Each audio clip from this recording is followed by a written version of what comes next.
Memahami asam urat dengan benar. Penyebab, gejala, dan cara mencegahnya. Halo Bapak dan Ibu. Halo Sobat Sehat semuanya. Senang sekali saya bisa kembali menemani Bapak dan Ibu. Saya Dr. Hendra Handoko.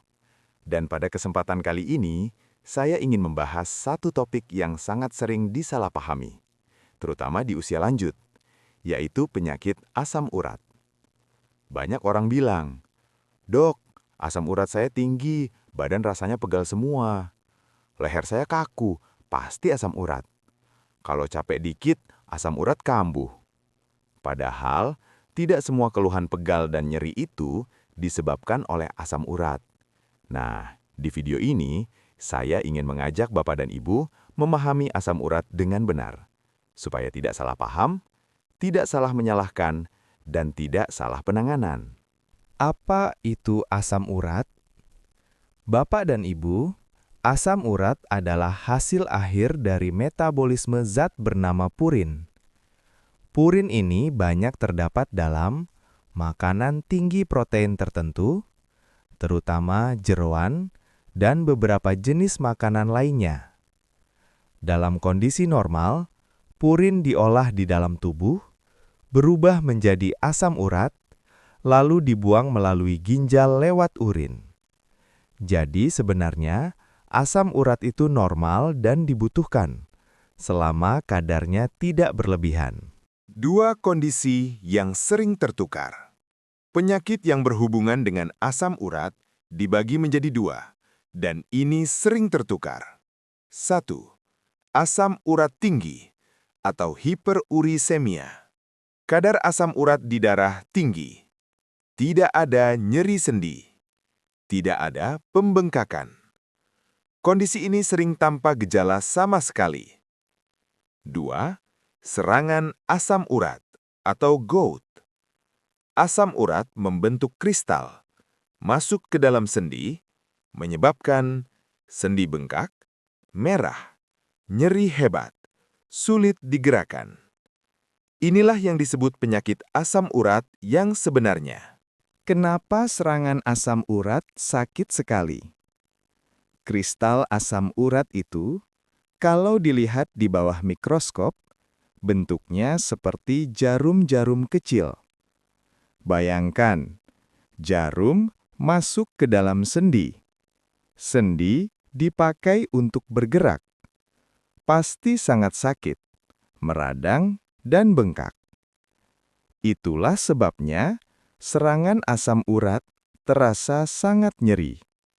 Penderitanya sering tidak bisa berjalan. Mitos. Asam urat tinggi pasti pegal-pegal. Ini keliru.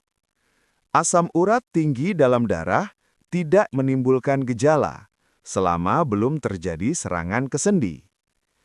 Keluhan seperti pegal, leher kaku, badan tidak enak seringkali disebabkan oleh kolesterol tinggi, tekanan darah tinggi, kegemukan, kurang olahraga, usia, dan sendi aus. Bukan karena asam uratnya. Apa yang memicu serangan asam urat? Ada beberapa pemicunya. 1. Aktivitas fisik berlebihan. Misalnya, jalan jauh, naik turun tangga terus, futsal, bulu tangkis, hiking. Kristal yang tadinya diam di sendi jadi terganggu dan memicu peradangan. 2. Makanan tinggi purin. Contohnya, jeroan seperti hati, ampela, babat, otak. Seafood tertentu, melinjo, kacang-kacangan. Jika asam urat meningkat cepat, tubuh tidak sanggup membuang semuanya, maka disimpan di sendi. 3. Gangguan fungsi ginjal. Seiring bertambahnya usia, fungsi ginjal pasti menurun perlahan. Akibatnya, pembuangan asam urat tidak optimal, resiko asam urat meningkat. 4. Faktor genetik. Ada orang yang pola makan sudah baik, berat badan normal, olahraga, tapi asam urat tetap tinggi. Ini karena faktor keturunan, dan biasanya perlu obat jangka panjang. Berapa kadar asam urat normal? Sebagai patokan sederhana, di bawah 7 mg per desiliter, baik pria maupun wanita. Di atas 7 tanpa gejala, asam urat tinggi. Tidak selalu perlu obat. Bisa cukup dengan diet dan gaya hidup. Namun, pria di atas 13, wanita di atas 11, biasanya tetap perlu obat meskipun belum nyeri. Beda asam urat dan rematik. Ini sering tertukar. Asam urat biasanya menyerang jempol kaki. Satu sisi, datang tiba-tiba, nyeri hebat, setelah sembuh bisa normal kembali. Rematik, radang sendi usia, sering mengenai kedua lutut, nyeri menahun, berlangsung lama, tidak tiba-tiba. Makanan dan minuman yang perlu diwaspadai. Makanan. 1. Jeroan. 2. Biji-bijian tua, melinjo. Ketiga, kacang-kacangan. Minuman. 1. Alkohol. 2. Minuman manis tinggi fruktosa.